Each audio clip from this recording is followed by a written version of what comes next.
let those lines represent levels of energy, levels of vibration, okay? Every frequency is connected to the one above and the one below. You may have seen this before, but I guarantee you, you probably aren't executing it as well as you could. Pay close attention. Everything is energy, everything vibrates. The law of vibration decrees that everything in the universe moves. We live in an ocean of motion. There is no such thing as staying where you are. You're either going ahead or you're going back. You're moving, makes no mistake about it. Every frequency is hooked up to the one above and the one below. Do you know what that really means? We're all connected. That's right. Let's say that's your phone. Say, this is my phone. If we get on the same frequency, we can start communicating. Wouldn't matter where we are in the world, because I'm on your frequency. I can tap out a message to you. I can talk to you. I can send a picture to you. Why? Because we're on the same frequency. Simultaneously with me hitting send, you've got the picture. You could be on the other side of the world. You could be in Kiev. I could be here. Boom, you get it. Everyone knows this, and damn near everyone has at least one phone. You know why? Because we're learning something about the laws of the universe. Let those lines represent levels of vibration. A level of vibration is referred to as a frequency. And we think on frequencies. Now this is so important that you get that. Now pay attention. You think on frequencies. That's the frequency you're thinking on. That's symbolic of the frequency you're thinking on, and that will dictate the results that you're going to get. Now keep in mind, this could be the most important lesson you learn all weekend. This is real. I do this. Every day I do this. I have done it for years. I did it when I didn't even know what the hell I was doing. Most people don't know what they're doing. They just do it. That's where I am. That's where I want to go. I know where I am, but that's where I want to go. You see, that's normal in life. You know where you are, but that's not, I want to go there. That's what I really want. Doesn't matter where you are. And I'm going to do that as soon as I get the money. This is where we get screwed up. I'm going to do that as soon as the kids are out of school. I'm going to do that. I'm going to go back and I'm going to get another degree. Then I'll do that. Well, you're waiting for the results to change, and pretty soon the decision fades. And before long, the goal, it goes where the decision went. What's the problem here? Well, here's the problem. You're thinking here on this frequency. You could compare this to an AM band on your radio. You're on that frequency and you're trying to get FM music. You're screwed, you'll never get it. They cannot broadcast FM music on an AM band. It won't work. You're thinking down there and you're saying, but I want to go up here. If you want to go up there, your mind and your thoughts must be focused on the same frequency of what you want. Listen, if nothing's created or destroyed, that means everything's already here.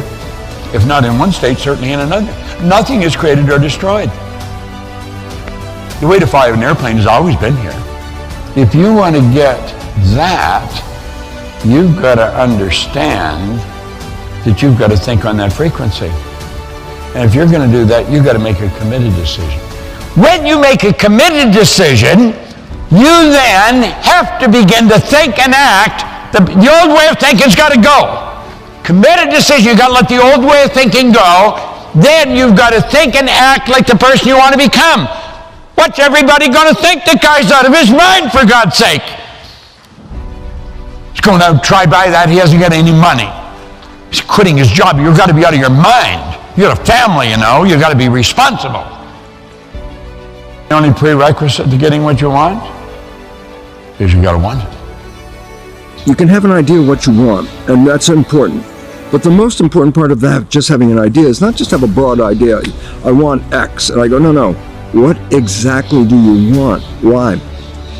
Go back to the principles of science. And the principles of science reveal something very important. That principle of science is this: consciousness is creating our life experiences. I go, well, that sounds new agey. I go, no, this is not new agey. This is the primary principle of quantum physics. We are creators. This is a fact. In fact, quantum physics says that, but now let me add one other fact. Epigenetics says the same thing, because epigenetics says your consciousness is controlling your behavior and your genes. And so it's time to stop for a second and recognize, where is your consciousness? What are you thinking about? And the idea is, start thinking all those very positive thoughts, but don't try and tell the universe how it's going to manifest, okay? You think of the picture. Let the universe get you there. And that's the most important lesson I've learned. I'm not telling the universe how I'm going to get there. I'm just saying, universe, this is where I want to go. And then the universe will take care of it. It's so powerful. It's so wonderful. And I never believed in it for the first 40, 50 years of my life, but I can tell you now, the life that I'm manifesting today is a consequence of just what I said. Focus on the end. Don't tell the universe the means to get there. This is what I want people to do.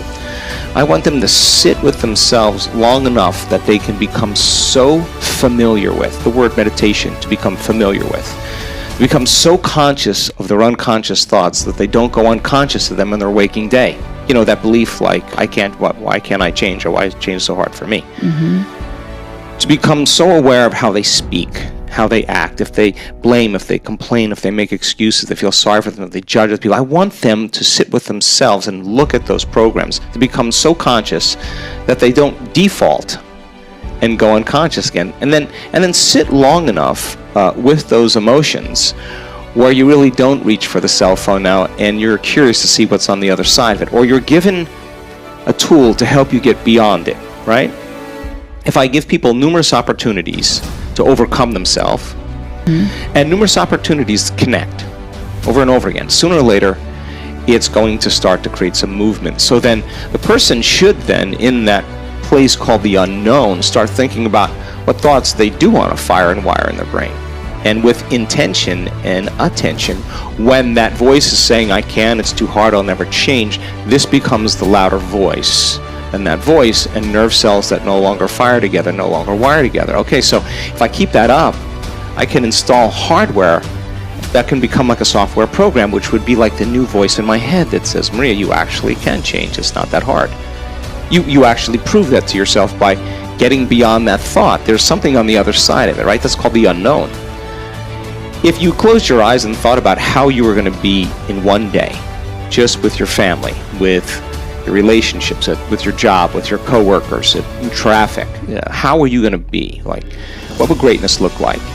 If you took the time to really rehearse those scenes in your mind, you would do the exact same thing as thinking about them. You would begin to install more hardware, priming your brain for the act, to cause your brain to look like you've already done it. That's what the research shows. So I want people to remind themselves of who they do want to be and get very familiar with it. Fire and wire, fire and wire.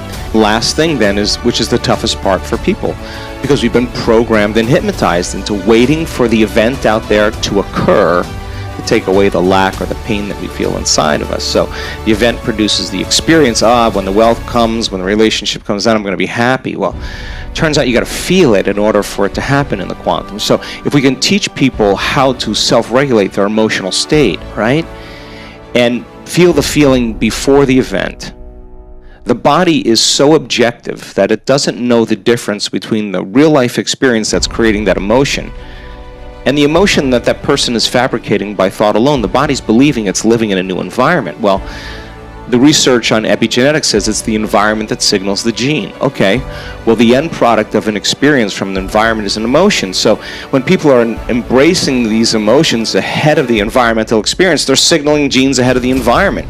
Their gratitude is actually healing them. Their wholeness is moving them back towards health. Their empowerment is taking them towards success. They're generating abundance. They're feeling more worthy. And It turns out when we measure what happens, there are dramatic biological changes that take place in 1 week that actually suggest that that person is literally living in a new environment, and they're in a ballroom. And there's not a lot that happens in a ballroom, and I keep saying to the scientists, where are those chemicals coming from? Where are they coming from? Where are they coming from? There's no exogenous substance that the person's taking to make these wonderful proteins and these wonderful enzymes and all these metabolites. It's coming from within them.